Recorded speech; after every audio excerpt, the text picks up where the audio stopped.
سامعین و سامعات،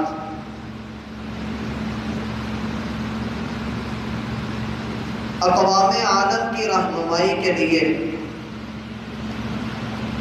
جس قدر رہنما کی ضرورت ہوتی ہے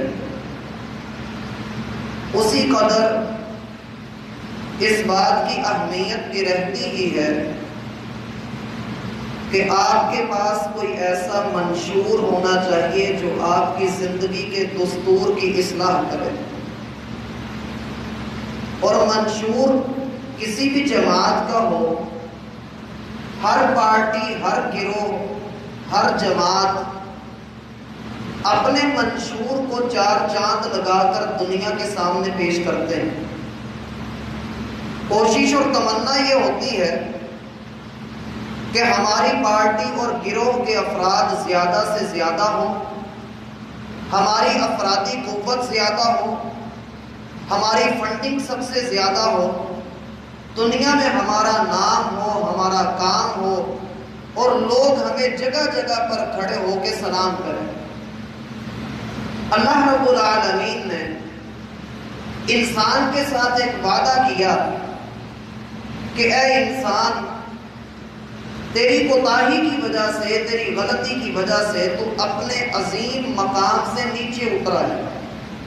اللہ نے تجھے جنت میں رکھا لیکن تو وہاں رہ نہ پایا، تو یہاں سے نیچے کی طرف جا. لیکن یہ تیرا نیچے جانے کا سفر اور پھر نیچے جا کر دوبارہ اوپر کی طرف آنا، اصل کامیابی تیری یہ ہے. اگر تو نیچے سے اوپر کی طرف آ گیا تو سب سے بہترین ہے. اللہ فرماتے ہیں خلقنا الانسان فی احسن تقویم، ہم نے انسان کو بنایا ہی ایسا خوبصورت ہے کہ اگر یہ اوپر آنا چاہے تو فرشتوں سے بھی افضل ہو جاتا ہے. لیکن اگر یہ انسان اللہ کے ساتھ کیے ہوئے وعدے کی وفا نہ کرے، جفا کر جائے، اللہ رب العالمین کے سامنے اکڑ جائے، تو پھر یہی انسان اللہ فرماتے ہیں ثم رددناہ اسفل سافلین، پھر انسان گرا اپنے عظیم مقام سے نیچے. تو گرا ہی تھا لیکن اب دنیا سے بھی نیچے گرتا ہوا اس گہرے کھڈے میں جا پڑا جہاں گندوں میں سے گندے لوگ رہتے ہیں. اس لحاظ سے اللہ رب العالمین نے حضرت انسان کو کہا کہ میں تجھے گرنے نہیں دوں گا، میں تجھے گمراہ نہیں ہونے دوں گا. ہاں شرط صرف یہ ہے کہ میں جو تجھے کہتا چلا جاؤں تو اس پر عمل کرتے رہنا. اور اللہ رب العالمین نے انبیاء کا ایک لمبا سلسلہ شروع کیا.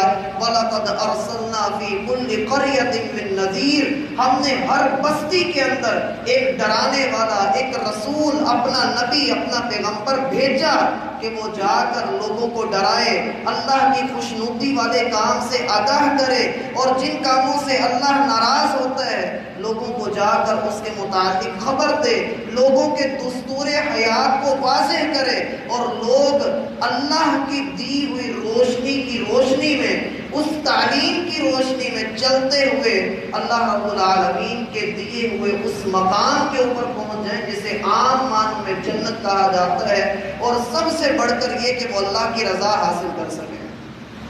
آدم علیہ السلام سے سلسلہ شروع ہوا. اللہ نے ہر نبی کو کوئی نہ کوئی دستور دے کر، کوئی منشور ہاتھ میں پکڑا کر بھیجا کہ جا کر جب تم رہنمائی کرو گے دنیا تم سے کہے گی کہ اللہ نے کون سی باتیں ہمارے لیے لکھ کر بھیجی ہیں. اللہ فرماتے ہیں ہم نے موسیٰ علیہ السلام کو وَكَتَبْنَا لَهُ فِي الْأَلْوَاحِ مِنْ كُلِّ شَيْءٍ مَوْعِظَةً وَتَفْصِيلًا لِكُلِّ شَيْءٍ، ہم نے موسیٰ کو تفصیل کے ساتھ ہر چیز تختیوں کے اوپر لکھ کر کوہ طور پہ عطا کر دی. وہ ان تختیوں کو لے کر اپنی قوم کے پاس آئے، اپنی قوم کی رہنمائی کا سامان کیا، اور آج بھی ان تختیوں کو کاپی کر کے انہوں نے اپنی بائبل، اپنی انجیل، عہد نامہ قدیم، عہد نامہ جدید، ان کتابوں کو وہ پبلش کر رہے ہیں.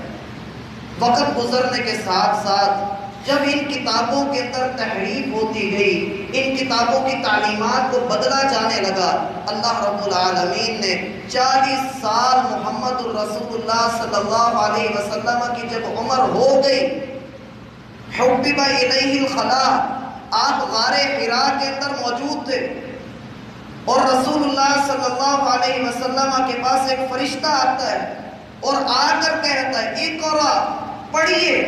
آپ علیہ السلام فرمانے لگے ما انا بقاری، میں پڑھا ہوا نہیں ہوں، میں لکھنا پڑھنا نہیں جانتا ہوں۔ کہا اقرا، پڑھیے۔ لیکن آپ علیہ السلام نے تینوں مرتبہ یہی جواب دیا۔ اس نے آپ کو اپنے سینے سے لگا کر زور سے بھینچا اور پھر کہا اقرا بسم ربک الذی خلق، پڑھیے اس رب کے نام سے کہ جس نے آپ کو پیدا کیا ہے، جو آپ کا خالق و مالک ہے، جو رب العالمین ہے۔ اور میرا بھائی، رب کا معنی ہوتا ہے تربیت کرنے والا، رب کا معنی ہوتا ہے پالنے والا، رب کا معنی ہوتا ہے انسان کا سردار۔ تو رب جسمانی ضروریات کو پورا کر سکتا ہے، کیا وہ رب ہماری روحانی ضروریات کو پورا نہیں کرے گا؟ مجھے ضرورت ہے سکون کی، مجھے ضرورت ہے اطمینان کی، مجھے ضرورت ہے کہ میں کچی زمین پر بھی لیٹا ہوا ہوں تو میرا دل سکون سے بھرپور ہو۔ اس کے لیے مجھے اپنے مالک سے رجوع کرنا ہے۔ اس لیے قرآن نے اپنا پہلا دعویٰ ہی یہ کیا کہ الحمدللہ، ساری تعریف اس رب کے لیے ہے جو سارے جہانوں کا پالنے والا، جو کائنات کے ایک ایک پتے کی حرکت کا علم رکھتا ہے۔ کیا وہ تیرے دل کے اندر سے اٹھنے والی آواز کا علم نہیں رکھتا؟ یقیناً وہ علم رکھتا ہے۔ اس لیے مالک نے بڑے لگے لکھے انداز میں کہا ذالک الکتاب لا ریب فیہ، ہم تمہارا آغاز کر رہے ہیں، تم نے ہدایت مانگی، ہم ایک بگڑی ہوئی قوم کو ہدایت کا ایک ایسا ذریعہ دینے والے ہیں کہ رہتی دنیا تک اس میں زیر زبر تو دور کی بات، کوئی نقطے کی تبدیلی بھی نہیں کر سکتا۔ انا نحن نزلنا الذکر وانا لہ لحافظون، ہم اس کتاب کے نازل کرنے والے، ہم ہی اس کی حفاظت کرنے والے۔ لہٰذا کسی کے اندر اتنی جرت نہ ہوئی کہ سورۃ الکوثر کے جیسی کوئی سورت لے کر کے آتا۔ مکہ کے بڑے بڑے ادیب اور بڑے بڑے عربی دان عاجز آ گئے اور اس قرآن کا مقابلہ نہیں کر سکے۔ اور حیرت کی بات یہ ہے کہ اللہ رب العالمین نے جس قوم کی ترقی کا آغاز لفظ اقرا سے کیا کہ پڑھیے، جس قوم کی تعلیم کا آغاز ہی پڑھنے سے ہو رہا ہے، جس قوم کو پہلا حکم ہی یہ دیا کہ اقرا، آپ نے پڑھنا ہے، آج دنیا کے اندر سب سے زیادہ مار بھی اسی قوم کو پڑ رہی ہے۔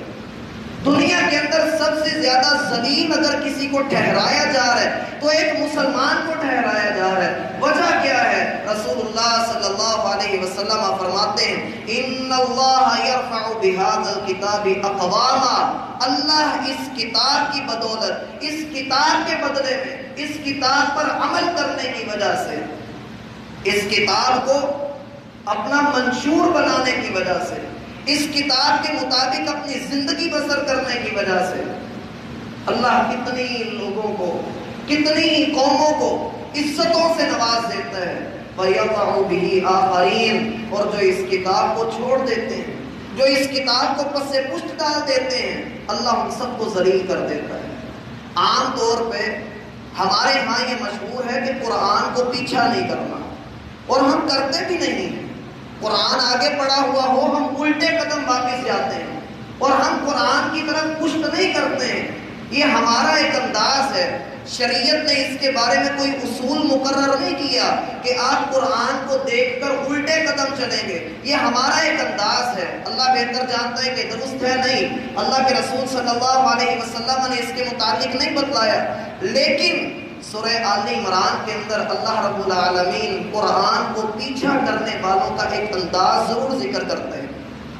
سورہ آل عمران ہے، 4 پارہ ہے، اللہ رب العالمین ارشاد فرماتے ہیں وَإِذْ أَخَذَ اللَّهُ مِيثَاقَ الَّذِينَ أُوتُوا الْكِتَابَ لَتُبَيِّنُنَّهُ لِلنَّاسِ وَلَا تَكْتُمُونَهُ، اللہ رب العالمین نے لوگوں کو اس بات کا حکم دیا کہ وہ اس کتاب کے متعلق، اس قرآن کے متعلق مخلص ہو جائیں، اس کو خوب اچھے طریقے سے سیکھیں، اس کو پڑھیں اور لوگوں کے درمیان اس کی تعلیمات کو عام کریں۔ اگر تم لوگوں نے ایسا نہ کیا فَنَبَذُوهُ وَرَاءَ ظُهُورِهِمْ، اللہ فرماتے ہیں میں نے حکم دیا تھا اس قرآن پر عمل کرنا، اس قرآن کو سیکھنا، اس کے مطابق اپنی زندگی بسر کرنا، لیکن اس قوم نے کیا کیا؟ اس قوم نے اپنے ہاتھوں سے قرآن کو اٹھا کر پیچھے پھینک دیا۔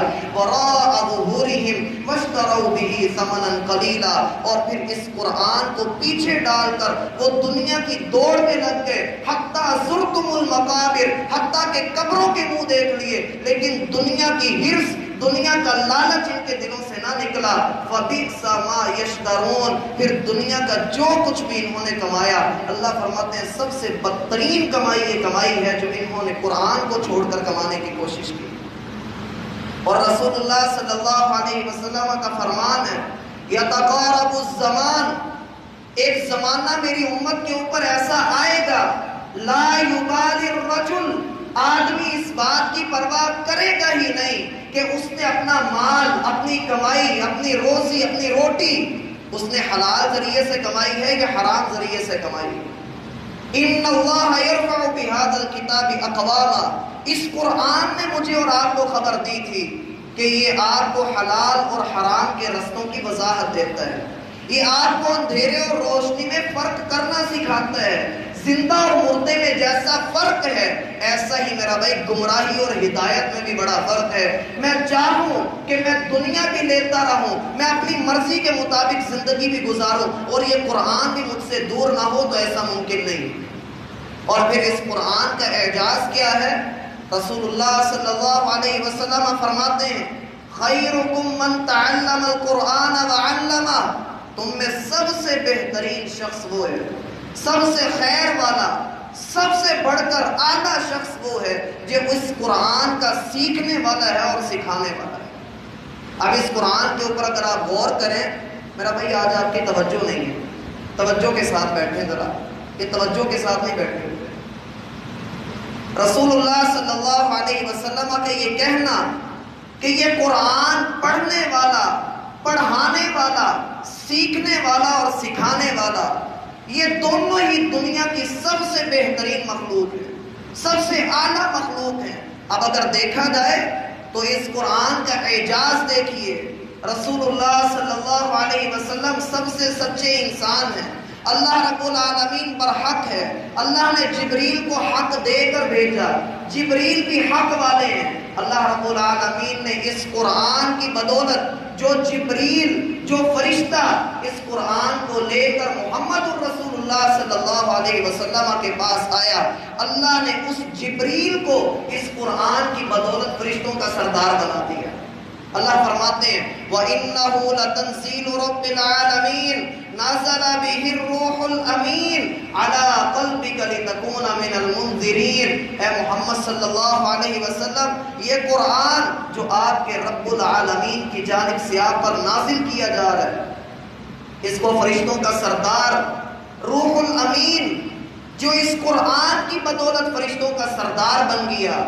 اللہ رب العالمین نے اگلی چیز ہمیں بتلائی کہ محمد الرسول اللہ صلی اللہ علیہ وسلم ایک عام انسان تھے، لیکن جب اللہ رب العالمین نے ان کو قرآن عطا کر دیا، ان کو فضیلت عطا کر دی، تو آپ کو امام الانبیاء کا درجہ مل گیا۔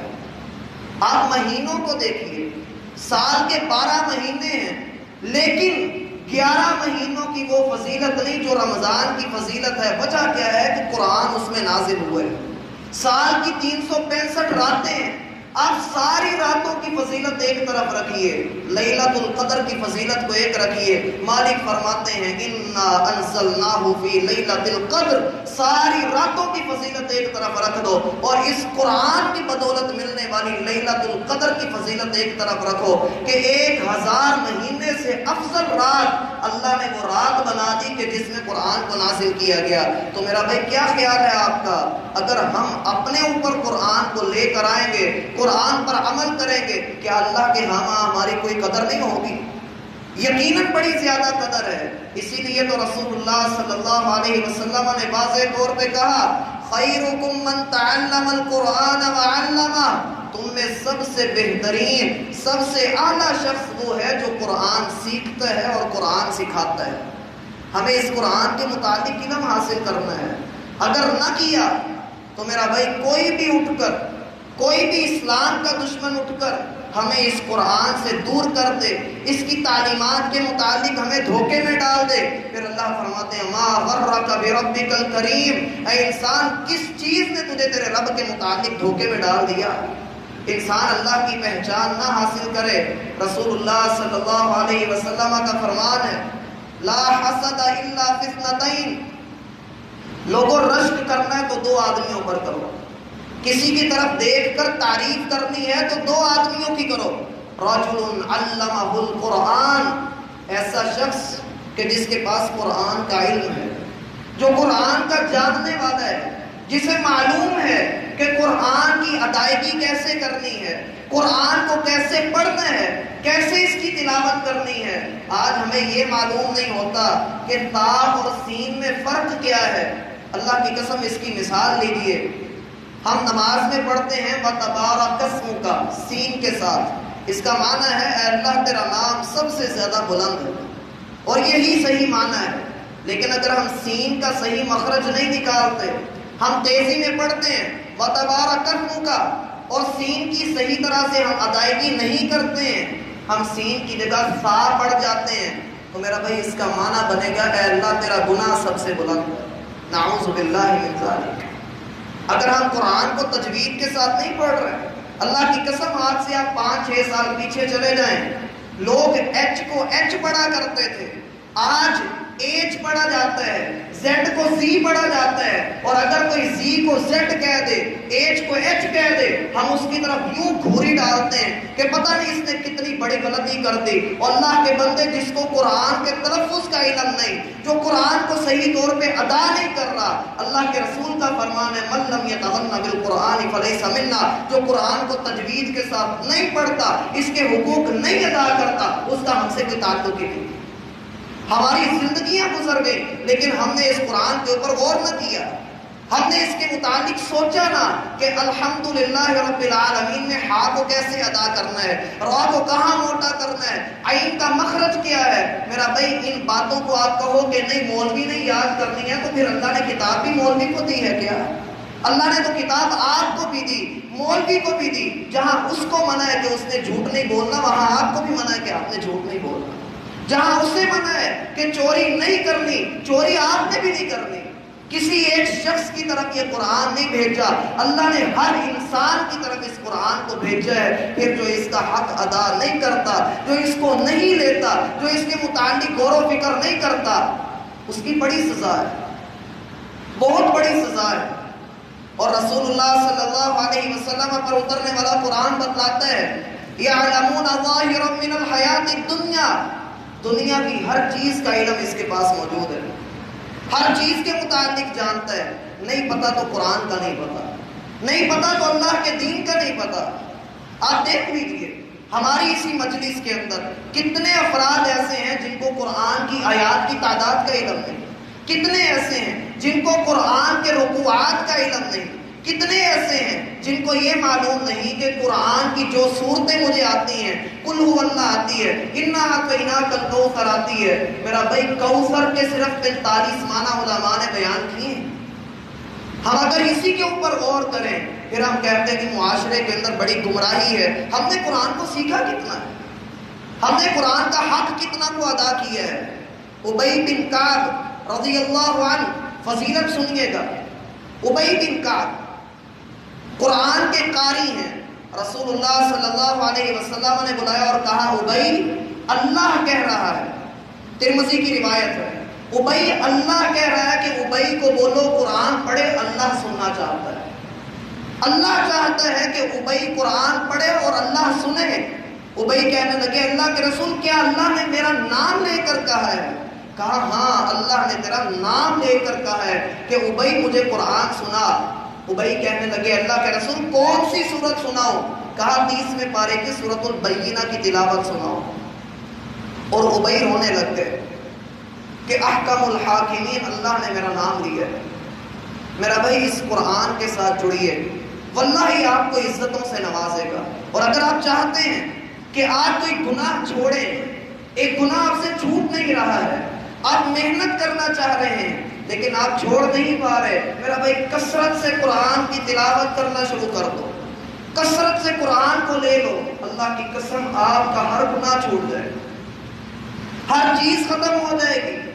اور پھر اس قرآن کا اعجاز یہ بھی ہے، رسول اللہ صلی اللہ علیہ وسلم نے اس قرآن کے ساتھ تعلق جوڑ کر دنیا کے اوپر حکمرانی کی ہے، دنیا والوں کو سمجھایا ہے، جس سے ہمیں یہ بات معلوم ہوئی۔ اللہ فرماتے ہیں لو انزلنا ھذا القرآن، اگر ہم اس قرآن کو کسی پہاڑ کے اوپر نازل کر دیتے تو وہ پہاڑ ریزہ ریزہ ہو جاتا، وہ ریت کا بن جاتا۔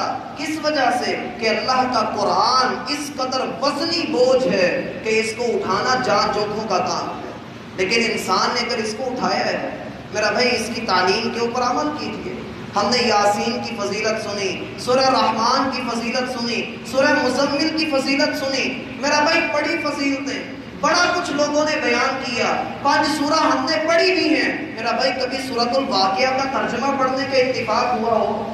کبھی سورۃ المزمل کا ترجمہ پڑھا ہو جہاں اللہ فرماتے ہیں یوم ترجف الارض والجبال وکانت الجبال کثیبا مہیلا، لوگوں جس دن ہم پہاڑوں کو ریزہ ریزہ کر دیں گے، السماء منفطر بہ، آسمان ٹوٹ جائے گا، یوم یجعل الولدان شیبا، بچے بوڑھے ہو جائیں گے، پھر بچاؤ فکیف تتقون ان کفرتم، پھر تم اللہ سے کیسے بچ سکو گے؟ اذا وقعت الواقعہ، جب واقع ہونے والی پڑ جائے گی، لیس لوقعتها کاذبہ، اس کو جھٹلانے والا کوئی نہیں۔ وامتاز اليوم ایھا المجرمون، آج مجرموں کو نیک لوگوں سے الگ کر دیا جائے گا۔ اليوم نختم علی افواہہم، یاسین میں اللہ نے کہا کہ ہم تیرے منہ کو بند کر کے تیرے ہاتھ سے پوچھیں گے تیرے کرتوت کیا، تیرے پاؤں سے پوچھیں گے تیرے کرتوت کیا۔ اللہ نے ایک ایک چیز کو واضح کر دیا، بتلا دیا کہ اس قرآن کو سمجھ کر اس کے مطابق عمل کرو گے تو کامیاب، اگر نہیں کیا تو دنیا کی ذلت کے ایسے گھڑوں میں گرائے جاؤ گے کہ کبھی باہر نہیں نکل سکو گے۔ سورہ طٰہٰ ہے، سیکنڈ لاسٹ رکوع ہے، اللہ رب العالمین فرماتے ہیں وَمَنْ أَعْرَضَ عَنْ ذِكْرِي فَإِنَّ لَهُ مَعِيشَةً ضَنْكًا وَنَحْشُرُهُ يَوْمَ الْقِيَامَةِ أَعْمَىٰ، وہ شخص کہ جس نے اللہ کی تعلیم سے منہ پھیر لیا، جو اس قرآن کو کچھ پوچھتا نہیں ہے، جو اس قرآن کو سیکھتا نہیں ہے، جو اس کے متعلق غور و فکر نہیں کرتا ہے، جو سمجھ کر نہیں پڑھتا ہے، سارے لوگ اس کے اندر شامل ہیں۔ کہا من اعرض عن ذکری، جو ایسا جرم کرے گا کہ قرآن کو پس پشت ڈال دیا، فإن له معیشۃ ضنکا، ہم اس کی دنیا کی زندگی اس پر تنگ کر دیں گے۔ اور تنگی کا مطلب یہ نہیں ہوتا کہ اللہ رزق میں کمی کر دے، یہ معنی نہیں ہوتا ہے، اس کا معنی یہ ہے کہ رزق آپ کو کھلا ڈلا ملے گا، آپ کے پاس موجود بھی ہوگا لیکن آپ اسے منہ تک نہیں لا سکتے۔ اللہ نے کتنی ایسی بیماریاں ڈال دی، کوئی بیف نہیں کھا سکتا، کوئی مٹن نہیں کھا سکتا، اور کوئی چینی نہیں کھا سکتا، کسی کو شوگر ہے، کسی کو فلاں ہے، کسی کو کچھ ہے۔ رسول اللہ صلی اللہ علیہ وسلم نے فرمایا تھا میری امت جب تک فحاشی سے دور رہے گی، جب تک عریانی سے دور رہے گی، تب تک بیماریوں سے پاک رہے گی۔ جب یہ فحاشی میں ڈوب جائیں گے تو ایسی بیماریاں ان کے اوپر نازل کرے گا کہ پہلے لوگوں میں وہ بیماریاں نہیں تھیں۔ من اعرض عن ذکری، رحمان سے ٹکر لینے کا انجام ہی یہ ہے کہ اللہ دنیا کے لقمے تنگ کر دے گا۔ وَنَحْشُرُهُ يَوْمَ الْقِيَامَةِ أَعْمَىٰ، کل قیامت کا دن ہوگا تو اللہ سارے لوگوں کے سامنے اس کو نابینا کر کے کھڑا کرے گا، اور جب یہ نابینا ٹکریں مارتا ہوا اللہ کے دربار میں آئے گا، اللہ فرماتے ہیں کہے گا ربی لما حشرتنی اعمیٰ وقد کنت بصیرا، اے اللہ تو نے مجھے نابینا کر کے کیوں اٹھایا؟ دنیا میں تو میں دیکھا کرتا تھا، دنیا میں تو کوئی چیز میری نظر سے ڈھکی چھپی نہ تھی، مجھے تو چاند میں لکھا ہوا یا محمد اور یا حسین بھی نظر آتا تھا، اے اللہ میں ہر چیز دیکھا کرتا تھا، وہ اللہ کے بندے آج یہ گہری سیاہی سے لکھی ہوئی قرآن کی بات تجھے نظر نہ آئی، اتنا دور لکھا ہوا تجھے یا محمد اور یا حسین تو نظر آ گیا، یہ تیرے ایمان کی کون سی ایسی دلیل ہے کہ تو جنت کے اندر چلا جائے؟ اس قرآن کو لوگے تو جنت کے اندر جاؤ گے، وگرنہ اللہ فرماتے ہیں یہ کل قیامت کے دن آ کر پکارے گا، چیخے گا اور چلائے گا کہ اللہ مجھے کیوں تو نے نابینا کر کے کھڑا کیا، حالانکہ میں دنیا میں دیکھا کرتا تھا، دنیا میں سب سے زیادہ تیز نظر رکھنے والا تھا۔ اللہ جواب پتہ کیا دیں گے؟ اللہ فرمائیں گے اتت کا آیاتنا، تیرے پاس ہماری آیات آئی تھی، ہم نے تجھے قرآن دیا تھا، فنسیتھا، تو نے ان کو بھلا دیا، تو نے ان کو پسے پشت ڈال دیا، پیچھا کر دیا اور کچھ ان کو سمجھا ہی نہ، گویا اللہ کی کوئی قدر ہی نہیں۔ جس قرآن کو سناتے ہوئے ابو بکر صدیق رضی اللہ عنہ کا ناک اور ماتھا برابر کر دیا گیا، جس قرآن کو پڑھتے ہوئے محمد الرسول اللہ صلی اللہ علیہ وسلم کی گردن میں پھندا ڈال کر مارنے کی کوشش کی گئی، جس قرآن کو پڑھتے ہوئے سیدنا حسین کو کربلا میں شہید کر دیا گیا، میرا بھائی اسی قرآن کو پڑھتے ہوئے محراب میں کھڑے عمر رضی اللہ عنہ کو خنجر مار دیے گئے، بلال رضی اللہ عنہ کو گلیوں میں گھسیٹا گیا، اسی قرآن کی بدولت صحابہ نے اپنے خون کی قربانیاں دی، اپنے ٹکڑے کروائے۔ آج میں بڑی آسانی سے اس کو پیچھے ڈال دوں، اس کو سمجھوں نہ، اس کو یاد نہ کروں، اس کے متعلق فکر نہ کروں۔ اللہ پھر فرماتے ہیں اتت کا آیاتنا فنسیتھا، تجھے صحابہ کی قربانیاں نظر نہ آئی، تجھے محمد الرسول اللہ کی باہر کو نکلی ہوئی آنکھیں نظر نہ آئی، تو نے ان کی زندگی کو نہیں دیکھا کہ 23 سال تک لوگوں کے ظلم برداشت کر کر کے ان 30 پاروں کو تجھ تک پہنچایا، اسلام کے قوانین، احکامات، عبادات، اوامر، نواہی، سارا کچھ تیرے تک بھیجا، لیکن پھر تو نے بھلا دیا۔ وَكَذَلِكَ الْيَوْمَ تُنْسَى، تیرا جرم چھوٹا نہیں، آج کے دن تجھے سزا یہ ہے کہ تو رب کے کاغذوں میں ہے ہی نہیں۔ وَكَذَلِكَ نَجْزِي مَنْ أَسْرَفَ وَلَمْ يُؤْمِنْ بِآيَاتِ رَبِّهِ، جو اس طرح کی حرکت کرے گا ہم اسے یہی سزا دیں گے۔ وَلَعَذَابُ الْآخِرَةِ أَشَدُّ وَأَبْقَىٰ، جو آخرت کا عذاب ہے ذرا اس سے ڈر جائیے کہ وہ باقی رہنے والا اور بڑا ہی سخت عذاب ہے۔ آخری سزا جو قرآن کی حفاظت نہ کرنے والے کو دی جائے گی۔ اللہ کے رسول فرماتے ہیں میں معراج پر گیا، ایک شخص کو میں نے دیکھا کہ اس نے دوسری کو اپنے گھٹنوں میں رکھا ہوا ہے اور اس کے سر کے اوپر ایک بہت بڑا پتھر مارتا ہے، جس کی وجہ سے اس کا سر کچلا جاتا ہے اور یہ چیخ و پکار کرتا ہے، پتھر لڑک کر دور چلا جاتا ہے، یہ آدمی اٹھتا ہے، جا کر اس پتھر کو لے کر آتا ہے، پھر اٹھا کر لاتا ہے، پھر اس کے سر کے اوپر مارتا ہے اور پھر واپس چلا جاتا ہے۔ جب یہ پتھر اٹھا کر واپس آتا ہے، اس آدمی کا سر پھر سے صحیح ہو جاتا ہے، پھر اس کے اوپر پتھر مارتا ہے۔ میں نے کہا من ہوا، یہ کون ہے، اس کا جرم کیا ہے؟ تو جواب دیا گیا یہ آپ کی امت کا وہ شخص ہے کہ جس کو قرآن دیا گیا تھا لیکن اس نے قرآن کو پسے پشت ڈال دیا۔ میرا بھائی اس کے پڑھنے کی فضیلت بڑی زیادہ ہے، آپ اس کو پڑھنا شروع کیجئے، آپ اٹک کر پڑھتے ہیں، اٹک کر پڑھتے ہیں، نہیں پڑھنا آتا، بمشکل پڑھتے ہیں، زبان ساتھ نہیں دیتی ہے، لفظ زبان پر نہیں چڑھتے ہیں، میرا بھائی آپ کو ایک حرف کے بدلے 20 نیکیاں ملیں گی۔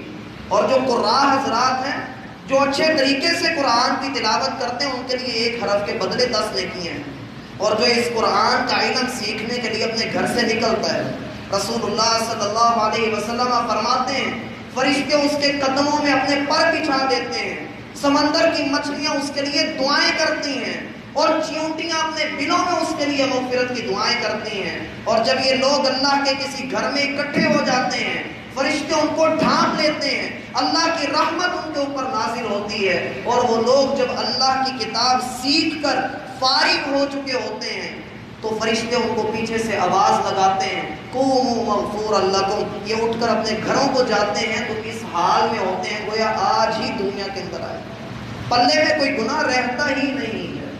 اس لیے اس قرآن کے ساتھ تعلق بنائیے، اس قرآن کے ساتھ جڑیے، اللہ کی قسم یہ عزت دینے والی کتاب ہے، جس نے بھی اس کو تھاما وہ عزتوں والا بن گیا، اور جس نے اس کو پسے پشت ڈالا اللہ نے اسے دنیا کے لیے عبرت کا نشان بنا دیا۔ وما توفیق الا باللہ۔ سامعین و سامعات،